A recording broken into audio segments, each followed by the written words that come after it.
ஒரு 5 வருஷமாக தெரியும். அதுக்கு முன்னாடி வந்து இப்போது ரேன்சன் வந்து சொன்னான். ரேன்சன் வந்து தமிழண்ணா உருவாக்கின ஒரு மாணவன். சுரேஷும் தமிழண்ணா உருவாக்கின ஒரு மாணவன். சுரேஷ் வந்து இப்போது சத்தீஸ்கரில் முழுநேர பணியாளராக அங்கே வந்து ஸ்டூடெண்ட் மிஷினரியாக இருக்கான். ஸோ நான் வந்து அவரோட மினிஸ்ட்ரி பண்ணுவேன். மினிஸ்ட்ரியை தாண்டி நாங்கள் 2 பேரும் ஒரு நல்ல ஃப்ரெண்ட்ஸ். எப்படின்னா 2 பேர் வந்து ஒரே அம்மாவோட வயிற்றில் தான் பிறக்கல. ஸோ அந்தளவுக்கு நாங்கள் 2 பேரும் வந்து ரொம்ப க்ளோஸாக இருப்போம். 2 பேரும் வந்து மோஸ்ட்லி நான் வந்து வேறு இடத்துல தங்கியிருந்தேன், அவர் கோயம்பேட்டில் தங்கியிருப்பார். தங்கியிருந்தாலும் வீக்லி அட்லீஸ்ட் ஒரு 4 வாட்டியாவது நாங்கள் மீட் பண்ணிவிடுவோம். ரொம்ப க்ளோஸாக இருப்போம். எல்லோரும் கேட்பாங்க, என்னடா 2 பேரும் அண்ணன் தம்பி மாதிரி இருக்கீங்களே. நாங்கள் வச்சுருக்கிற பிஎட்லாம் கூட 2 பேரும் ஒன்றா வச்சுருப்போம். 2 பேரும் ஒரே மாதிரி, 2 பேர் விஷயம் ஒரே மாதிரி இருக்கும். ஸோ அந்த அளவுக்கு நாங்கள் நல்ல ஒரு ரிலேஷன்ஷிப்பில் இருந்தோம். கேம்ப் ஏதாவது வைக்கிறோன்னா கூட 2 பேரும் முன்னாடியே பிளான் பண்ணிக்குவோம். பேக்ரவுண்ட் ஒர்க்கெலாம் நான் பார்த்துக்கிறேன், ஸோ நீங்கள் வந்து முன்னாடி இருந்து எல்லா வேலையும் நீங்கள் பார்த்துக்கோங்க அப்படின்னு சொல்லி எங்களுக்குள்ளே ஒரு நல்ல அண்டர்ஸ்டாண்டிங். உண்மையாகவே எனக்கு ஒரு நல்ல நண்பனாக இருந்தார்.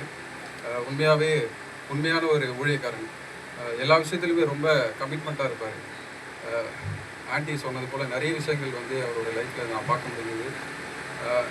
ரிலேஷன்ஷிப் வித் காட் அப்படின்ற அந்த கான்செப்ட் வந்து ரொம்ப சூப்பராக இருக்கும் அவர்கிட்ட. அவரோட பைபிள் வந்து கீழே தான் இருக்குது. நிறைய நோட் பண்ணி வச்சுருப்பார்.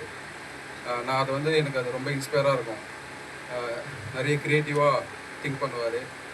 நிறைய கிராஃப்ட் ஒர்க்கெல்லாம் பண்ணுவார். ஸ்டூடெண்ட்ஸை வந்து நல்லா இன்ட்ராக்ட் பண்ணி வச்சுருப்பார். ஸோ அந்தளவுக்கு ஒரு நல்ல ஒரு பர்சன்.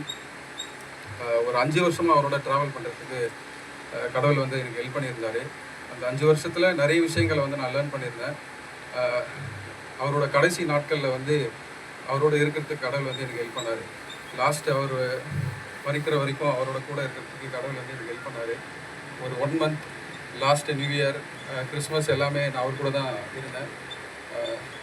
ரொம்ப பெயின்ஃபுல்லான ஒரு லைஃப். ஆனால் அந்த பெயினை வந்து என்னால் 1% கூட வாங்க முடியாது. ஒவ்வொரு வாட்டியும் நான் ப்ரே பண்ணுவேன், ஏன் கடவுள் வந்து இப்படி அனுமதிச்சார் அப்படின்னு சொல்லும் போது ஒரு விஷயம் மட்டும் எனக்கு கம்ஃபர்ட்டாக இருந்தது. கடவுள் வந்து அவருக்கு வச்ச வேலையை வந்து முடிச்சிட்டாரு. அவர் மூலிமா நிறைய மாணவர்கள், ஒருத்தர் மிஷினரியாக போனான். ஸோ அவரோட ஒரு விஷன் வந்து என்னவாக இருந்துச்சுன்னா, என்கிட்டையும் நானும் அவரும் நிறைய நேரத்தில் ட்ராவல் பண்ணுவோம், ஒன்றா நிறைய இடத்துல ஸ்டே பண்ணியிருக்கோம்.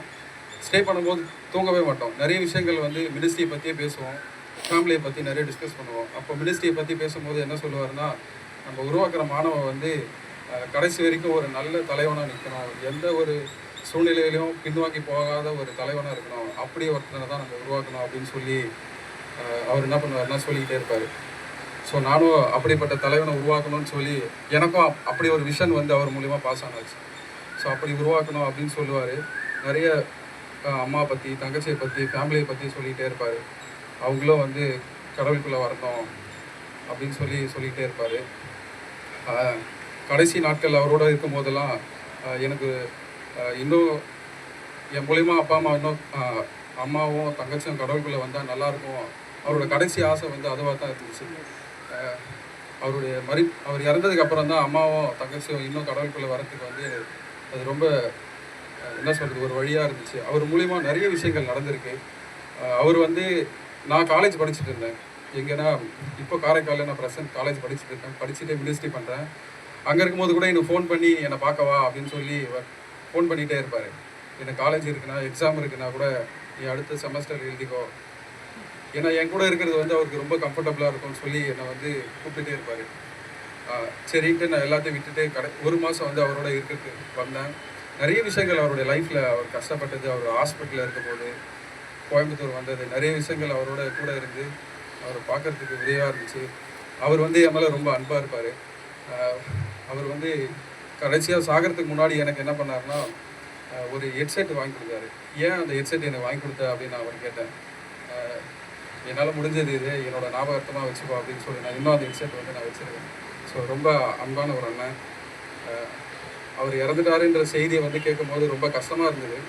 இருந்தாலும் கடவுள் வந்து அவர் வச்சுருந்த அவர் மூலிமா நடக்க வேண்டிய எல்லா காரியத்தையும் முடிச்சிட்டாரு அப்படின்ற ஒரு நம்பிக்கை இருக்கிறதுனால அதை நான் பெருசாக எடுத்துக்கிறேன். தொடர்ந்து அவருடைய ஃபேமிலிக்காக நம்ம ஜெபம் பண்ணணும், இன்னும் அவங்க கடவுளுக்குள்ளே வரணும்னு சொல்லி. இதுக்கு மேலே என்னால் சொல்ல முடியும். தேங்க்யூ.